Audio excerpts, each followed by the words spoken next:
ارے واہ رے واہ، انسانیت اس مقام کے اوپر پہنچ گئی، تم نے لوگوں کو گرا گرا کر مار ڈالا، جب جان نکل گئی تب بھی اس کے اوپر تم کودتے رہے، اس کی ویڈیو بناتے رہے۔ یہ میں باہر کی بات نہیں کر رہا ہوں، یہ ہندوستان ہے، اسی ہندوستان کے اندر یہ واقعات ہوئے ہیں کہ لوگ لاشوں کو دھن کے اوپر کود رہے تھے، جشن منا رہے تھے، انسانیت شرمسار تھی۔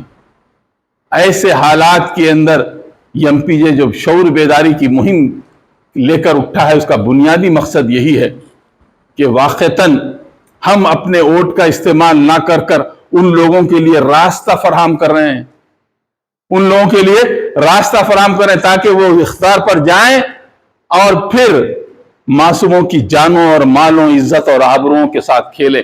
مسئلہ صرف اس ملک کے اندر مسلمانوں کا نہیں ہے، ہر ایک ناگرک کا ہے۔ مجھے ایک اور بات یاد آتی ہے کہ اسرائیلی روایت ہے، حضرت عیسیٰ علیہ السلام کو جب پھانسی دینے کے لیے یا پھر سولی پہ چڑھانے کے لیے لے جایا جا رہا تھا، عیسائی روایت ہے، تحقیق طلب ہے، لیکن یہ ہے کہ بہت متواتر آئی ہے، لے جایا جا رہا تھا تو یروشلم کے دونوں کناروں پر عورتیں باہر نکل کر رو رہی تھی کہ وقت کا نبی بے گناہ طور پر صلیب پر جا رہا ہے۔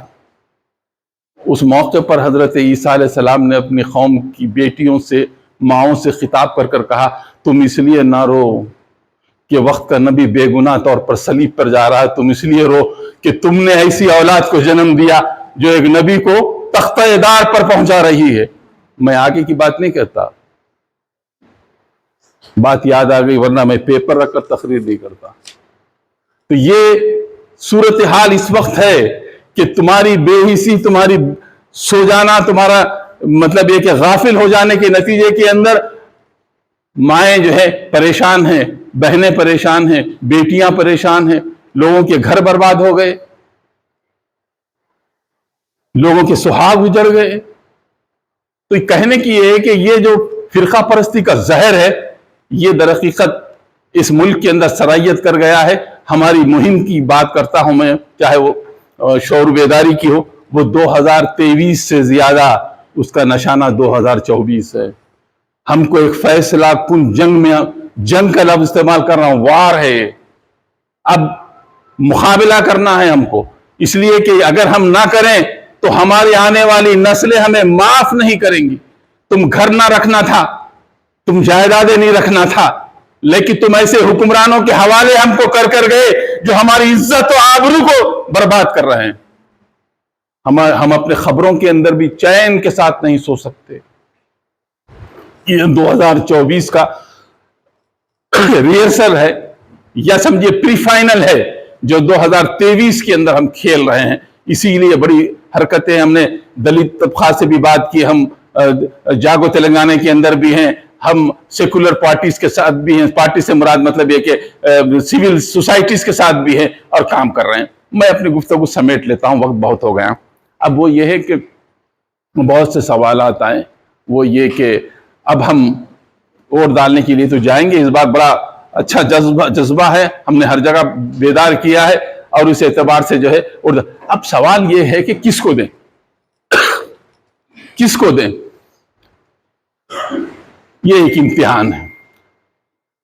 میں آپ سے بات کرتا ہوں، اشاروں میں کنائیوں میں تو نہیں، مطلب صاف صاف طور پہ بات کرتا ہوں، اور میرے پیشرو لوگوں نے بھی اس کے بارے میں کہا ہے کہ بھائی کوئی چیز خریدتے ہیں تو ٹھوک بجا کر دیکھ لیتے ہیں، ٹھوک بجا کر دیکھ لیتے ہیں، اس کے بعد اس کو خریدتے ہیں۔ حالانکہ وہ چیز زیادہ دنوں کی رہنے والی نہیں ہے، مٹی کا گھڑائی کیوں نہ ہو، تھوڑی دیر میں پھوٹ جائے گا، لیکن آپ ٹھوک بجا کر دیکھ لیتے ہیں کہ بھئی اچھا ہے نہیں۔ 5 سال کے لیے اگر آپ کسی کو اقتدار دے رہے ہیں تو آپ کو دیکھنا چاہیے۔ وہ کیا دیکھنا چاہیے، میرا جواب پوشیدہ ہے۔ کیا دیکھنا چاہیے میں جواب پوشیدہ ہے۔ نام لے کے بولنے کی ضرورت ان لوگوں کو ہوتی ہے جو فی الواقعہ صرف نام ہی سے پہچانے جاتے ہیں۔ ہم اشارے کے اندر بھی زبان سمجھ لیتے ہیں۔ ایک بات تو واضح ہو گئی، ہمارا کوئی ووٹ بھی نہ فرقہ پرستوں کو رہے گا، نام لے کے کہہ سکتے ہیں بی جے پی کو قطعی نہیں رہے گا، کوئی دو رائے نہیں ہے اس میں۔ دوسری بات سمجھ لیجئے، بہت اہم ہے اور بہت ریکارڈڈ ہے، وہ یہ کہ وہ طاقتیں جو بی جے پی کو تقویت پہنچاتی ہے، ان طاقتوں کو بھی ہم ووٹ نہیں دیں گے۔ بات بالکل سامنے ہے، چاہے وہ دوسرے نمبر پہ ہو، تیسرے نمبر پر ہو، اے ٹیم ہو، بی ٹیم ہو، سی ٹیم ہو، ہمیں غرض نہیں ہے۔ دشمن کا دوست بھی ہمارے لیے دشمن ہے۔ میں نے بڑے مطلب ہے کہ ڈنکے کی چوٹ پر یہ باتیں کہی ہیں، ڈھگے چھپے انداز سے، دبے انداز سے نہیں کہی۔ کوریٹلے کے اندر اجلاس چل رہا تھا، ہم نے وہاں پر پریس میں ہم نے بات کہی، ہم نے کہا کہ یہ بات واضح طور پر ہے کہ جو بی جے پی کا ساتھ دے گا، ظاہر میں دے یا باطن میں دے، کھلے دے یا چھپے دے، اس کے ساتھ ہم مقابلہ کریں گے۔ یہ نہیں دیکھیں گے کہ اس کی طاقت کتنی ہے، اس کی طاقت کتنی ہے۔ غزہ کے اندر مقابلہ چل رہا ہے، طاقت کا توازن نہیں ہے، بچیاں لڑ رہی ہیں دنیا کی سپر پاور سے، مقابلہ اسرائیل سے نہیں ہے، یہ مقابلہ کر رہی امریکہ سے، جرمن سے، اور پوری یورپی برادری سے جنگ ہے یہ۔ غزہ کو چھوڑ کر کوئی دوسرا علاقہ نہیں ہے جو ان کی تائید میں ہو۔ خود مسلم مملکتیں بھی خاموش ہیں، ان کے منہ پر بھی زبان کے اندر جو ہے دم کم باقی نہیں رہا، اور پوری دنیا ہے کہ تماشا ہی ہے۔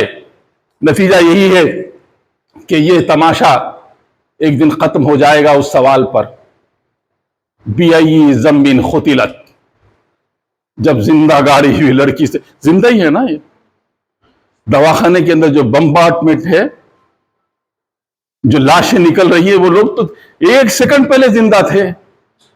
بِأَيِّ ذَنبٍ قُتِلَتْ، جب زندہ گاڑی ہوئی لڑکی سے نہیں، لڑکیوں سے پوچھا جائے گا کہ تمہیں کس جرم کی پاداش میں قتل کر دیا گیا۔ اور اللہ کے غصے کا عالم دیکھیے آپ، قاتل سے بات نہیں کر رہا۔ یہ ہوگا، آپ بھی رہیں گی، میں بھی رہوں گا انشاءاللہ۔ قاتل سے بات نہیں ہو رہی ہے، مقتول سے بات ہو رہی ہے۔ مفسرین بیان کرتے ہیں کہ اللہ کے غصے کی یہ انتہا ہے بھائی، اللہ اس کی طرف دیکھنا بھی نہیں چاہتا جس نے قتل کیا ہے۔ اس معصوم بچی سے پوچھا جا رہا ہے جسے یا تو ماں کے پیٹ کے اندر یا باہر یا کسی جنگ میں یا کسی حالات کے اندر قتل کر دیا گیا تھا، کہ بِأَيِّ ذَنبٍ قُتِلَتْ۔ قرآن مجید کی یہ آیت دہلا دینے والی آیت ہے۔ آج کے یہ حالات جو ہیں، یہ بہرحال پکار کر کہہ رہے ہیں کہ جب یہ سوال کیا جائے گا ان بچیوں سے تو وہ جواب دیں گی، میں تمہیں بتا دوں گی، میں تمہیں بتا دوں گی ان دین کے اہلکاروں کا، ان شہنشاہوں کا، میری مقتولی میں، میری مصلوبی میں سب کے سب شامل تھے، سب کے سب قاتل تھے، اور آج ان سب پر میرا خوب وہاں واجب ہے۔ محمد بن نہیان بھی ہوں گے، شاہ سلیمان بھی ہوں گے، نہ جانے کون کون بادشاہ ہوں گے، اللہ کے دربار میں تو سب فقیر ہیں، ہم انہیں بادشاہ کہتے ہیں۔